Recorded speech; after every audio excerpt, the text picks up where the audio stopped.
Money laundering के मामले में मुख्यमंत्री हेमंत सोरेन के दिल्ली स्थित आवास पर सुबह से ईडी के अधिकारी डटे हुए और जिसे देखते हुए राजधानी रांची में भी सुरक्षा के जो इंतजाम है वो व्यापक किए गए हैं। करीब 30 स्थान जो है वहां पर रैब के जवानों को तैनात किया गया, तमाम जगह पर दंडाधिकारी भी तैनात किए गए।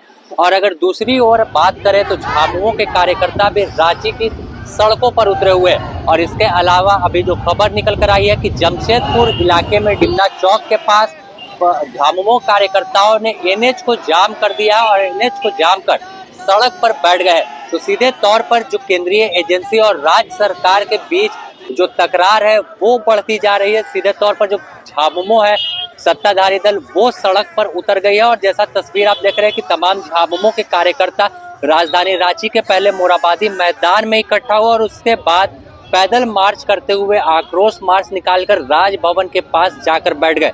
और अगर बात करें जमशेदपुर इलाके की तो जमशेदपुर के डिमना चौक पर जो काफी अहम एनएच है जो बंगाल और उड़ीसा को जोड़ता है झारखंड से, उस चौक पर जो है झामुमो कार्यकर्ता बैठ गए हैं। उड़ीसा और बंगाल को जोड़ती है झारखंड से, उस सड़क पर बैठकर तमाम जो झामुमो के कार्यकर्ता है वो प्रोटेस्ट करे। तो सीधे तौर पर जो आर्थिक नाकेबंदी की बात हर बार झामुमो की ओर से दोहराई जा रही थी, तल्ख बयानबाजी तमाम झामुमो के नेता दे रहे थे कि अगर ईडी अपनी जांच बंद नहीं करती, रोकती नहीं है तो जो सीधे तौर पर अब है एनएच को जाम करने की शुरुआत की जाएगी। तो उसकी शुरुआत जमशेदपुर से हुई है और जमशेदपुर के डिमना चौक पर हजारों की संख्या में झामुमो कार्यकर्ता बैठकर आंदोलन करने लगे और सीधे तौर पर केंद्र के खिलाफ, केंद्र सरकार और केंद्रीय एजेंसी के खिलाफ नारेबाजी कर रहे हैं। और अगर तस्वीर दिखाएं अभी हम जो जिस जगह पर मौजूद है मुख्यमंत्री आवास के बाहर, और मुख्यमंत्री आवास के बाहर आप देखेंगे तो पुलिस छावनी में यह तब्दील है।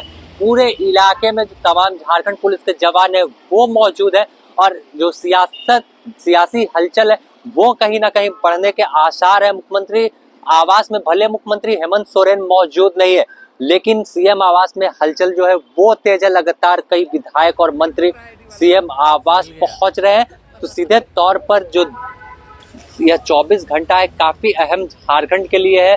जिस तरह से एक और राजधानी रांची में राजभवन के पास झामुमो कार्यकर्ता बैठकर केंद्र सरकार और केंद्रीय एजेंसी के खिलाफ आक्रोश दिखा रहे हैं, तो दूसरी ओर अब एनएच को जाम करने की शुरुआत हो गई है। और अगर बात करें कि संथाल में स्टीफन मरांडी कल देर रात ही एक बयान दिया था जिसमें उन्होंने सीधे तौर पर सख्त लहजे में कहा था कि ईडी अपनी जांच रोके नहीं तो एक बड़े आंदोलन और नाकेबंदी की शुरुआत कर दी जाएगी। जो कार्रवाई हो रही है, अब बार बार सम्मन भेजा जा रहा है, ये बिल्कुल झारखंड सरकार के कार्यकलाप को बाधा पहुंचाने का एक मात्र साजिश है। और ये झूठ मूठ का उनको परेशान किया जा रहा है कि यहाँ झारखंड में कोई विकास का काम नहीं हो, कोई नीति निर्धारण नहीं हो, कोई बहाली नहीं हो, किसी भी तरह का कोई भी काम यहाँ पर नहीं हो।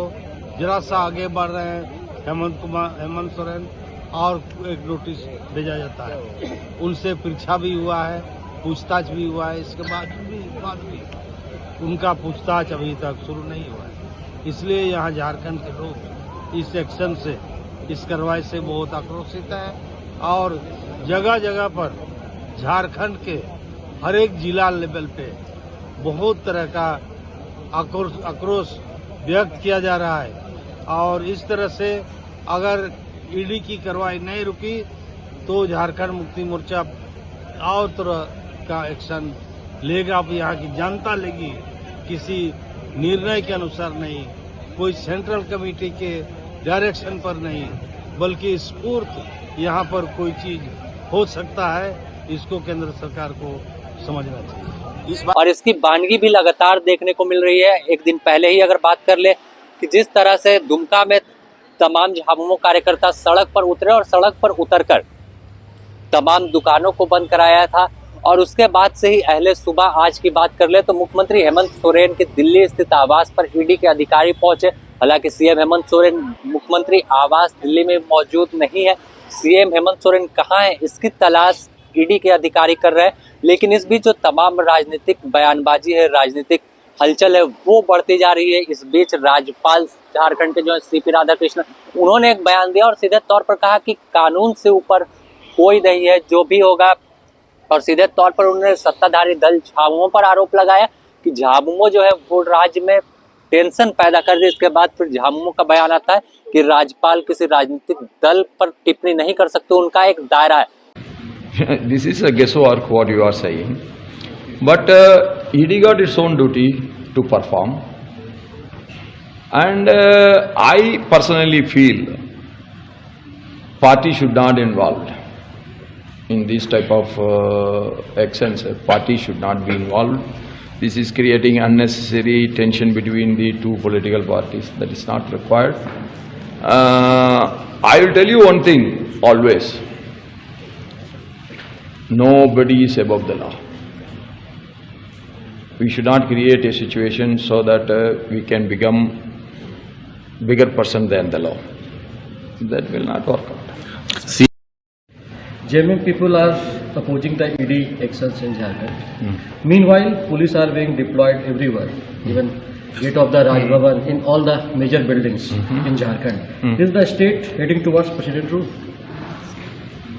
This is a guesswork what you are saying, but ED got its own duty to perform, and I personally feel party should not involved in this type of actions. Party should not be involved. This is creating unnecessary tension between the two political parties. That is not required. I will tell you one thing always. Nobody is above the law. We should not create a situation so that we can become bigger person than the law. That will not. तो हाल के दिनों में जिस तरह से जमीन घोटाले की जांच ईडी कर रही है और इसकी रडार पर सीएम है, और सीएम की ओर से भी अब पत्र एक ईडी को मिला है जो मेल के जरिए भेजा गया कि 31 तारीख को दोपहर 1 बजे पूछताछ होगी। हालांकि अब आगे क्या होगा इस पर तमाम लोगों की निगाहें टिकी है। मुख्यमंत्री आवास में हलचल बढ़ी हुई तो राजभवन पर भी तमाम प्रदर्शनकारी बैठे हुए हैं, झामुमो के कार्यकर्ता आक्रोश दिखा रहे हैं। तो अब देखना होगा कि आने वाले दिनों में क्या कुछ जो है वो होता है। फिलहाल द न्यूज़ पोस्ट आपको इससे जुड़ी तमाम अपडेट से रूबरू कराता रहेगा। रांची से द न्यूज़ पोस्ट के लिए समीर।